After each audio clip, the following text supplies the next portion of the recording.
Mais beaucoup ont conservé les apparences et la réalité d'une collaboration jusqu'en 1944. Et d'ailleurs, c'est ce qui est le plus intéressant, c'est que cette collaboration avec l'Allemagne est germano-compatible. Avec l'Allemagne pardon, américano-compatible, excusez-moi, américano-compatible. Et ce que mes collègues appellent vichisto-résistance, il y a une élève d'ailleurs d'Azema qui est mignonne, elle fait un article qui est très touchant, dans lequel s'appelle Johanna Barrage. Ça s'appelle « De Vichy à la résistance ». Les vichisto-résistants 1944. Je vous indique la référence, hein, parce que pas forcément trouvable comme ça. Guerre mondiale et conflits contemporains, c'est ce qui correspond à l'ancienne revue de la Deuxième Guerre mondiale. Numéro 242, pages 27 à 50. Elle a eu beaucoup de peine à en faire 23 pages. Hein. Parce que, comme elle reconnaît elle-même, c'est vrai que les archives manquent. Le concept, c'est intéressant. Le concept. Moi, je suis pour les concepts, j'adore la théorie. Mais je suis pour les concepts quand ils ont quand même un substrat démontrable, vous voyez. Là, c'est quand même pas très démontrable. Mais ce qui est démontrable, c'est qu'on a pu collaborer jusqu'à l'été 1944 inclus, et préparer l'avenir. Mais nous allons voir d'ailleurs que l'avenir américain était même licite, compatible avec la pratique courante allemande. C'est ça qui est le plus intéressant. Hein, c'est de voir que finalement, ce que les vichisto-résistants français ont fait, les nazis résistants de 1944 l'ont fait aussi. Hein, vous voyez, Kershaw vous raconte dans son livre que l'Allemagne dirigeante est allée vers son autodestruction. Elle s'est autodétruite, tellement elle aimait Hitler. Eh bien non, ils ne se sont pas du tout autodétruits. Et ils ont même fini, les uns et les autres, par discuter, par être ensemble, pour discuter de l'avenir américain, et même par être à trois. Les Allemands, les Français, les Américains, vous voyez, établissant l'avenir commun. Alors, là où se rétablissent totalement les droits de la chronologie, c'est bien entendu, je dirais, et les cheminements chronologiques, c'est bien entendu dans cette question, cette deuxième question, des rapports avec les Américains, c'est-à-dire de préparatifs d'avenir américain qui ne datent ni du débarquement en Afrique du Nord de novembre 1942, ni de l'été 1944. Alors vous me direz, quelquefois, en apparence, hein, quelquefois même en réalité, chez les grands, chez les financiers, c'est jamais en réalité. Hein. Mais ça dure jusqu'à l'été 44. Et alors figurez-vous que pendant longtemps, vous voyez, c'est dire que le travail historique, finalement, on le fait quand on fait de l'histoire jusque tard dans son âge, on le fait toute sa vie. Moi, pendant des années, vous savez, j'avais lu le livre de Bloch-Léné, Profession fonctionnaire, je le trouvais très intéressant, et puis le livre qu'il avait fait, Closon, 20 ans après, et alors son livre de 1976, j'étais très étonné d'y voir beaucoup d'audace, parfois, enfin pas trop, hein, ça faisait quelques pages, mais quand même, parfois beaucoup d'audace, et en particulier, il expliquait à quel point il avait été écœuré par des ralliements de la grande bourgeoisie, sa classe, de l'été 1944. Je m'étais dit, quelle audace.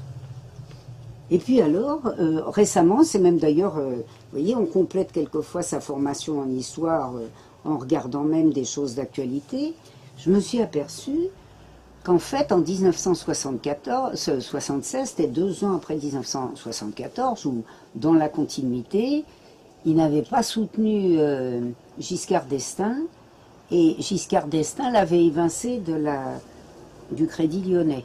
Pardon, du Crédit Lyonnais, c'est ça. Et il n'avait pas été content du tout, et il y a une audace extraordinaire dans son bouquin qui est de dire, voilà, ces gens dégoûtants qui se prosternent, oh là là, est-ce que c'est tout ça, qu'est-ce que c'est dégoûtant. Et en fait, c'était une petite vengeance parce que le papa de Giscard, sans oublier le tonton d'ailleurs, faisant partie de la catégorie des synarques bien collaborationnistes, il n'avait pas cité, hein, mais c'est clair qu'il avait pensé à la famille, vous voyez, comme quoi un héroïsme tardif, parce que c'était quand même 32 ans après attendez, je dis des bêtises, 32 ans après les événements, c'était donc de l'héroïsme tardif, mais je dirais situé dans l'actualité politique. Alors, j'en arrive à ce rôle des Américains. On se dit donc, 42, où on se dit ce que tout le monde prend encore, ou presque tout le monde, parce qu'on le lui serine, ou Stalingrad quand même, qui a fait un petit choc. Voilà, ça a situé les tournants. Pas du tout. De toute façon, plus vous êtes au sommet, mieux vous êtes informé des choses générales et des choses particulières, et en particulier d'ailleurs des rapports de force généraux.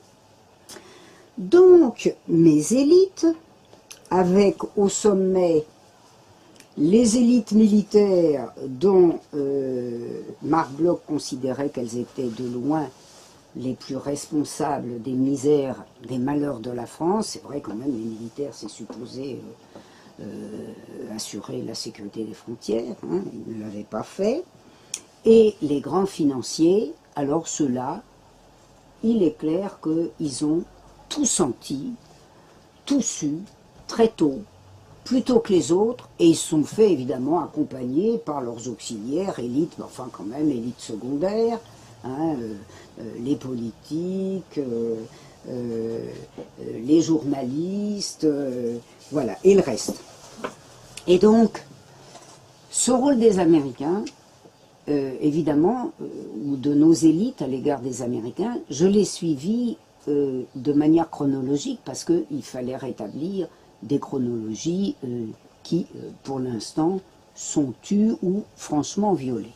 En particulier, je l'ai raconté récemment, figurez-vous qu'il y a quelque temps, enfin peu de temps, hein, en lisant un bouquin américain sur les viols, que vous connaissez peut-être, le livre de Marie-Louise Roberts. Je vois sur le comportement des soldats américains en France, livre fort intéressant, demeurant, je vois une référence bibliographique, et alors j'étais prête à me couvrir la tête de cendre en me disant, oh là là là là, j'ai oublié celle-là. Un bouquin dont je n'avais jamais entendu parler, d'une dame qui s'appelle Régine Torrent, qui a fait une thèse avec Caspi, il y a une dizaine d'années, alors avec un titre extrêmement alléchant, c'est pour ça d'ailleurs que j'ai connu une certaine frayeur. Ça s'appelait La France américaine, débats et controverses autour de la libération. Je me suis dit, oh, alors je suis vite allée chercher le livre, vous voyez, un peu tard, mais bon. Et puis j'ai poussé un gros ouf, parce que je me suis aperçue que Lamgotte était une légende, c'est-à-dire le gouvernement militaire américain et les ambitions américaines de tout contrôler en France, tout ça c'était un pur mythe. Hein. Alors c'est Caspi qui était content. Hein. Et puis l'autre révélation du bouquin de cette dame, c'est que les Américains, donc, ayant de très bonnes intentions, jamais la question d'une tutelle américaine ne s'était posée, et si les Américains n'aimaient pas De Gaulle, c'est parce qu'ils craignaient beaucoup la dictature. Vous voyez, une thèse vraiment neuve, hein, voilà, j'étais sidéré, hein, vous voyez, quand on voit les difficultés qu'ont certains jeunes bons chercheurs à imposer leur sujet et qu'on voit qu'on peut faire à peu près un chapitre de 150 pages sur l'Amgoth avec pratiquement pas de source, et l'énormité que constitue le fait que les Américains débarquent et que en novembre 42 et que tout le monde est surpris. Ah, les militaires, alors vous savez, bon, ils se rallient, alors ils découvrent les Américains en 42. Novembre 42, ils ne sont pas vus avant. Je me suis frotté les yeux, je me suis demandé, d'autant que la dame est quand même allée regarder les Foreign Relations of the United States, c'est-à-dire les archives publiées, comme moi j'ai entièrement épluché pour la période considérée, et que c'est clair que soit elle a fait un jeu de saute-mouton, soit elle a caché l'essentiel de ce qui était dedans. Hein. Vous comparerez Torrent et la Croix-Ris, vous aurez l'impression qu'on ne parle pas de la même chose. Mais l'honneur était sauf, les Américains n'avaient pensé qu'à notre bien. Alors en fait, ça ne s'est pas du tout passé comme ça. Et au sommet, bien entendu, de la compréhension et de l'évolution possible, il faut compter, je l'ai dit, les deux catégories du dessus du panier et de l'information. En fait, ça commence au deuxième semestre 40. Et là, évidemment, j'ai arrêté ma présentation de cas type, et puis je suis passé à une présentation chronologique globale. Alors, en fait, ça commence au deuxième semestre 1940, parce que ces élites qui ont quand même bien pensé que finalement, les Américains allaient laisser faire en Europe. Les Allemands mangeaient toute l'Europe. Après tout, ils les avaient laissés manger l'Europe. Il ne faut pas croire que l'apaisement, ce soit une spécialité franco-anglaise. Hein. Nous avons des ouvrages remarquables, d'ailleurs pas traduits encore. Hein. Nous avons un très très bon ouvrage sur la politique d'apaisement américaine, merci Denis, de 1933 à 1939. Donc ces gens-là se sont dit, bon, voilà, hein, on se fait un partage. Mais ils sont vite revenus de leur erreur. C'est-à-dire qu'ils ne sous-estimaient pas les États-Unis. Hein. Ils ont à un moment sous-estimé la capacité des États-Unis à supporter une autre tutelle que la leur, sur une partie du globe. Et donc au deuxième semestre 40, ils se sont rendus compte que les Américains allaient finalement faire la même chose que dans la Première Guerre mondiale. Ils aiment bien le Reich, ils l'adorent. Ils ont passé compromis avec lui tout le temps. Mais quand même, entre deux, ils étaient entrés en guerre et ils étaient bien contents que leur partenaire allemand prit un bon coup sur la tête quand même. Hein. Ils en avaient profité. Ben, ils ont recommencé et ça, ils l'ont saisi, ces bonnes gens, au deuxième semestre 40. Pourquoi? Parce que vous n'imaginez quand même, alors je sais bien, vous avez le droit là aussi à une présentation habituelle. Vous avez notre Churchill, notre brave Churchill, du sang, de la sueur, du sang et des larmes, voilà. C'est pour ça que l'Angleterre résiste seule. C'est une plaisanterie, hein. Évidemment. L'Angleterre s'était mise dans un tel état qu'elle était incapable de conduire un effort militaire. D'abord, elle n'avait pas les moyens de le faire. Et comme vous le savez, les Anglais commencent de fait à entrer dans la période qui s'appellera le pré-bail, qui officiellement s'appellera le pré-bail à partir du début 1941, le Lend-Lease. Hein. Mais, bien entendu, les Américains vont prêter. Ils vont prêter de l'argent et ils vont faire la même chose que la première fois. Et vous avez de ces militaires, vous savez, si catégoriques, si enthousiastes à l'été 1940, pensez quand même à un Végan qui, le 13 juin, raconte que dans les 3 semaines, l'Angleterre aura le coup tordu comme un poulet. Ces gens se rendent compte, ben non, que ça ne va pas être le coup tordu comme un poulet parce que les Américains vont mettre leur nez. Alors qu'est-ce qu'ils font? Ils font un petit complot pour évincer leur Laval chéri le 13 décembre 1940. Et alors pour vous dire à quel point l'église romaine est dans le coup, notre grand Suard, notre traître en chef, traître des années 20, traître de 1940, parce qu'il a été envoyé, pas par Vichy, hein, quand même, vous savez, par notre grand anti-munichois Paul Reynaud, qui, la France étant déjà vaincue, l'envoie le 15 mai à Madrid pour aller négocier avec les Allemands.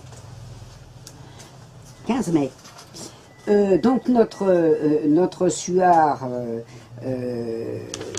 dans l'affaire. Précise quand même qui est Suard. Alors Suard, oui, pardon, oui, ça c'est vrai, il faut que je précise qui est Suard. Alors Suard est un ancien clerc extrêmement obscur qui est sorti de l'obscurité en participant à toute une série de complots contre la République dès les années 1920, puisqu'on l'a tiré de son obscur séminaire de Laval, où il avait croupi jusqu'à la bonne cinquantaine, pour s'en aller préparer un complot avec un chef militaire, Lyautey, qui lui non plus n'aimait pas la gueuse. Et puis après ça, ma foi, il montre une telle docilité. J'évoque justement les liens entre le haut clergé et le Vatican, parce que la germanophilie du haut clergé ne s'explique pas, évidemment, sans les intérêts de classe, mais aussi sans ce que j'appelle la docilité, la docilité à l'égard du maître Vatican. Et donc, il fait tant et si bien, Suard, qu'il connaît, à partir de 1926, on voit au moment où la grande bourgeoisie renonce momentanément au complot contre la République, hein, c'est vous dire qu'il ne date pas des années 30, il fait une carrière épiscopale extraordinaire, et même on lui tue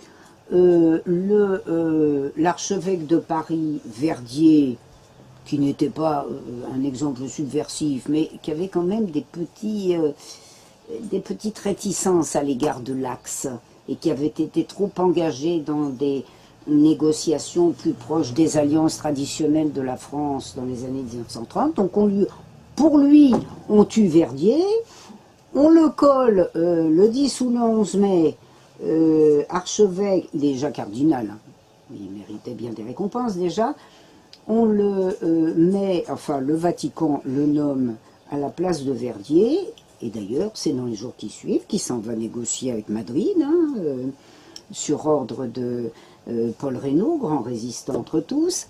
Et donc c'est le même Suard, vous ne serez pas surpris d'ailleurs, qu'on retrouvera toutes affaires cessantes, la victoire soviétique de Stalingrad étant à peine consommée, envoyée par la grande bourgeoisie catholique du Nord à Rome, pour aller faire demander par Pie XII à ce grand représentant de la République états-unienne et du grand capital états-unien, Marion Taylor, c'est-à-dire l'ancien président et président encore honoraire de l'United States Steel, qui adore l'Italie, qui a des propriétés extraordinaires en Italie, lui faire demander, je cite, si l'occupation américaine sera aussi totale que l'occupation allemande. Et naturellement, on le rassure, et on lui dit que oui. Non, pas du tout. Non, pas du tout, vous vous en doutez. Non, pas du tout, seulement pour des raisons idéologiques. C'est ça, si vous voulez, qui est le plus séduisant dans les archives. Nous, on nous sert de l'idéologie du petit déjeuner au souper. Hein, mais pas du tout.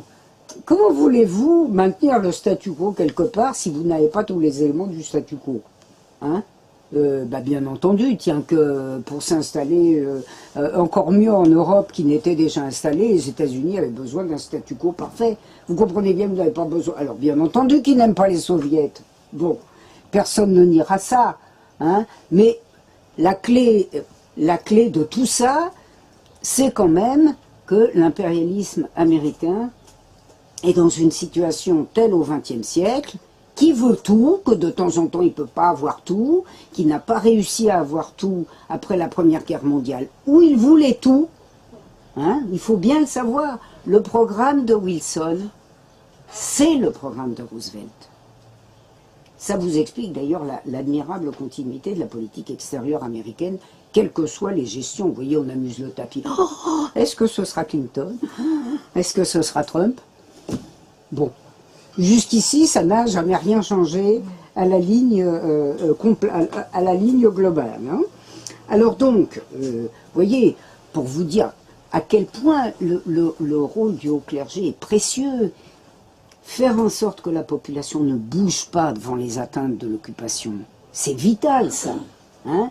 Dénoncer les rouges, voilà, tout ça c'est très bien.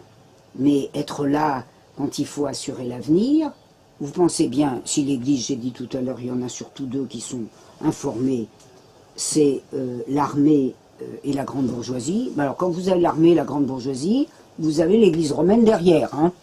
Parce que comme vous le savez, Végan et consorts sont des fils de l'Église, comme dit Pie XII, et les fils de l'Église, comme je vous l'ai dit, sont des guides spirituels, si j'ose dire, et évidemment mobilisables tout de suite. Donc les trois étaient à égalité d'information, et comme les services sont bien faits, les politiques ont été informés aussi vite, parce que vous savez, des choses qui ne se savent pas, ça n'existe pas. Tout le monde sait tout à peu près, sur tout en même temps. J'entends dans les catégories ayant droit à information.